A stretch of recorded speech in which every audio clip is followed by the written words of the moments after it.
Welcome back, good friends. This is part 2 of the trash clear coat on the Corvette, and as you can see, it does need our help. We're concentrating on cutting pads in this series: wool, microfiber, and foam cutting pads. We have a good 3/4 of the car taped off already, protecting trim and emblems and such. Let me show you how to protect corners and edges. If you're just starting, this is a way to save your backside. You're also covering the crease in between panels, and that prevents dusting and residue from getting down in there as well. Let me grab you guys and bring you in close to show you what I'm talking about. I have the crease closed off. I also have the corner of the hood, that's the panel we're going to start on, protected with the tape. We'll worry about that later. That doesn't need to be cut. It's also very thin to begin with, just naturally, but as time goes by, the product or the clear coat gets even thinner as wear and tear continues. We're protecting that right here with the tape. That'll save your backside so you don't go through, and then you'll have to repaint the panel for the customer, or if it's your own car, you'll be spending money at a body shop to redo the area you went through the clear coat.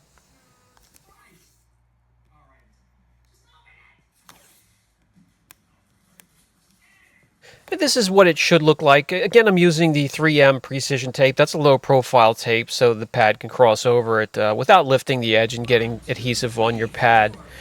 This is exactly what I mean here. The pad oscillates across the tape, doesn't lift it up. It's low profile enough that the pad crosses over with ease. It also protects the corner. You're not rubbing the corner with your pad, wool pad, or foam pad. That protects it. That keeps you from going through. We're going to do that all the way around this panel. And you can actually, if you're not comfortable polishing it using a rotary or a dual action, you can do this for every panel that you work on. Doesn't have to be the edge of a panel. It could be in the middle of a panel if there's a peak or a ridge or a corner or a high spot that you're not sure of and you don't want to go through. Lay some tape down. You can use the 1/4 inch. You don't have to use the 1/2 inch or the 3/4 inch tape. You can use the thinner stuff. And just to let you know, you will go through a bunch of masking tape at a little over $5 a roll. However, if you burn through the clear, it's going to get quite more expensive than that. Let's concentrate on the pads now, the wool pads. We have a couple from Lake Country. This is the hybrid wool pad with a little bit of foam towards the backing plate, hook and loop. This is the low lint pre-washed, and what makes it low lint is because the factory pre-washes it there, and that really removes a lot of lint. I also have a couple more I like to use. Some from Shine Master, some from the Honey Combination Company. Those are my favorites. As it comes to these big 7.5 inch guys, this is what I had to use back in the 80s. I don't like those things. I personally like the tactile feedback that I get back from the 5.5 inch pads and the pads that just aren't that thick. Let's take a look up close at the low lint pad. What separates pads and performance? That's going to be a couple different things. The type of wool, how thick it is, how plush it is, the pile, the length. So this here is what the low lint pad looks like up close. This pad here is a step or two below some of the more aggressive wool pads that I have when it comes to cutting. So those aggressive pads I'll use on hard, stubborn clear coat with heavy imperfections. This one here I'll grab for moderate clear coat or hard clear coat that doesn't have a lot of imperfections. As you get experience, time behind a polisher, you're going to know exactly what pad you need and when. So we have the compounds ready. I'm going to use my favorites, 3D ACA and the 3D1. And by the way, we will cover compounds and what compounds work best for which type of clear coat. So when it comes to this panel here, when I'm working by myself, I want to get things done. I'm going to use 3D ACA 500 5 drops on the wool pad, and then 2 drops of 3D1 added to the ACA on the same pad. This extends the cycle time or open time a little bit because 3D1 has great lubrication. It also lets me finish down a little bit further.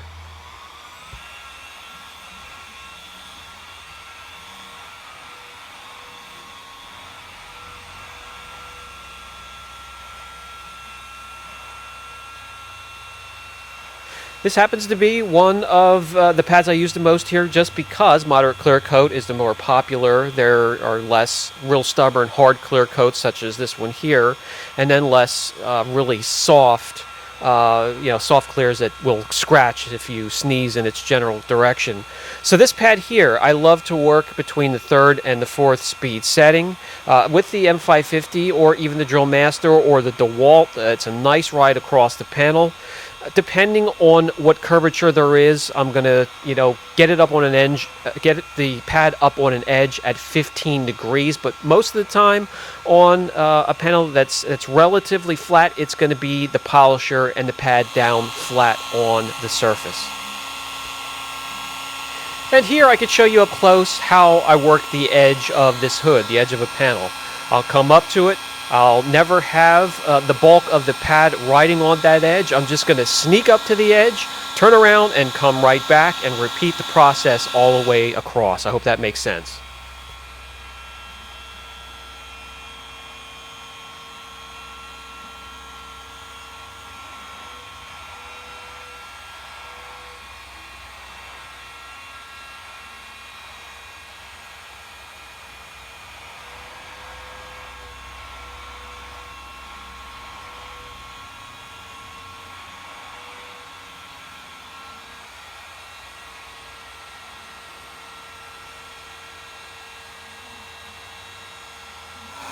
And here's a way you can approach an edge that has been safely taped to protect the corners of the panel. Okay, that should do it. Let's remove the residue. Let me wipe off the residue, grab you guys, bring you in after we remove the masking tape, and let's check and see what type of progress we have made on this trashed hood.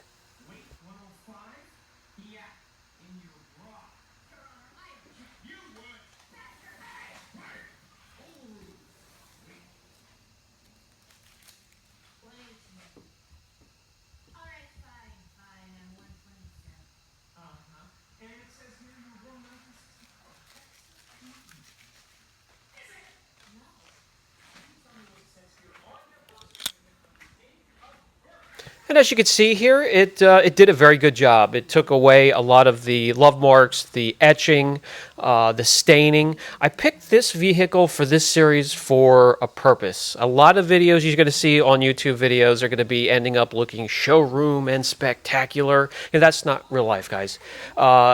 In real life, you're going to have cars where you can't cut as far or as deep as you would like to because there's imperfections that are just down too far into the clear. And we're going to cover that with this car. This car has 2 different types of imperfection and damage that will prevent us from removing everything. However, you are going to see a great turnaround.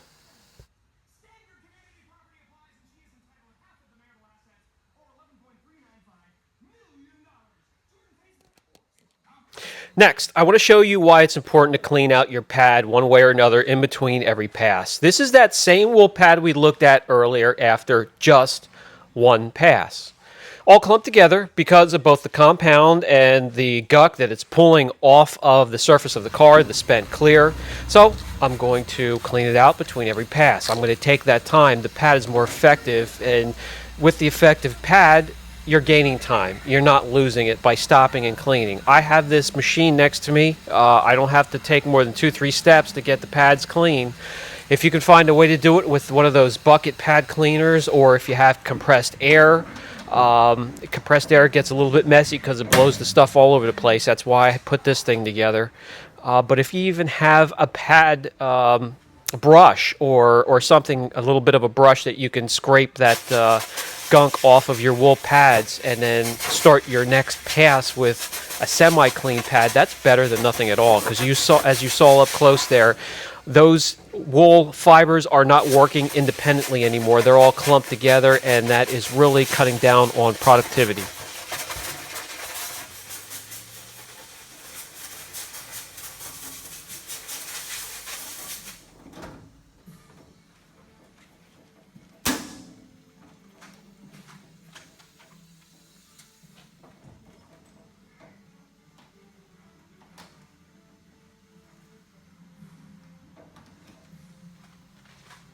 pad is nice and clean again, all fluffed up, each fiber working independently and once again effective. And again, that was the lamb's wool pre-washed lowland pad from Lake Country.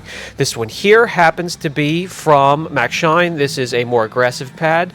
The pile is thicker, it's longer, it's a more concentrated clump of wool, and that's what gives the extra cut. Looking at it up close, you can see just how thick and voluptuous the fibers are, and when they get spinning on a rotary, they do some work.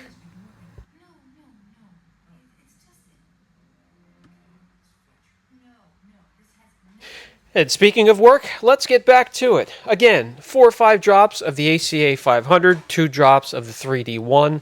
That gives me the perfect combination. That gives me the cycle time I'm looking for and also finishes down after the initial cut.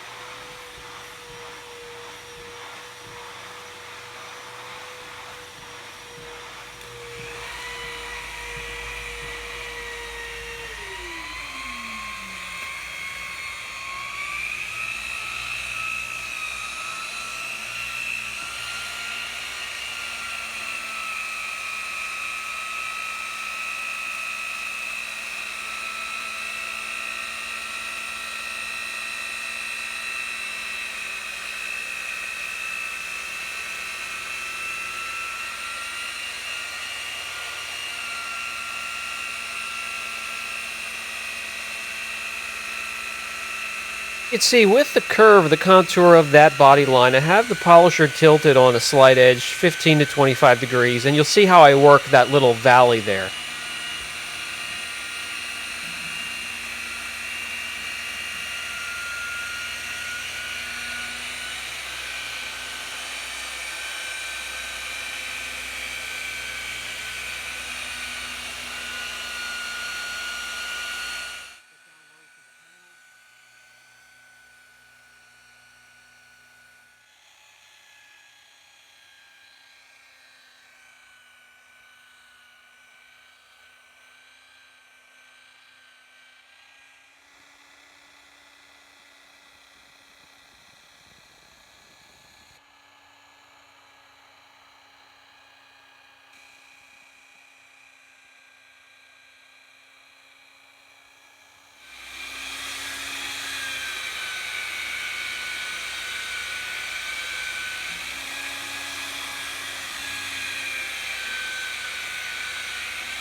That should do it. Let me remove the tape, wipe off the residue, and grab you guys, bring you in close so we can take a look at our progress.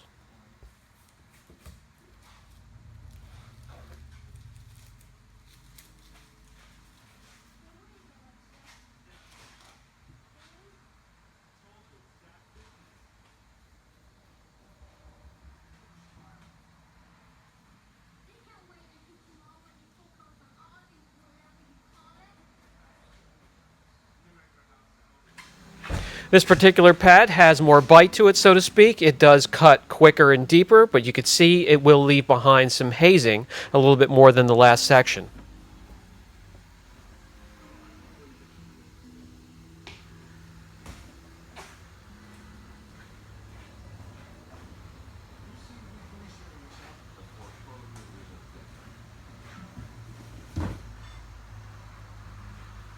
See the difference in hazing between that first and second section as the low-lint wool pad finishes down a bit better.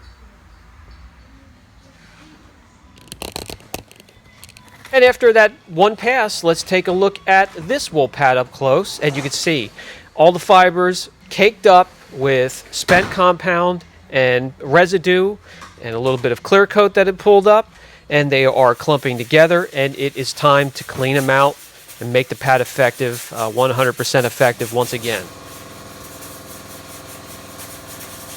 This time I'll put the pad back under the microscope after it's cleaned so you can see the difference. All the fibers separated and cleaned once again.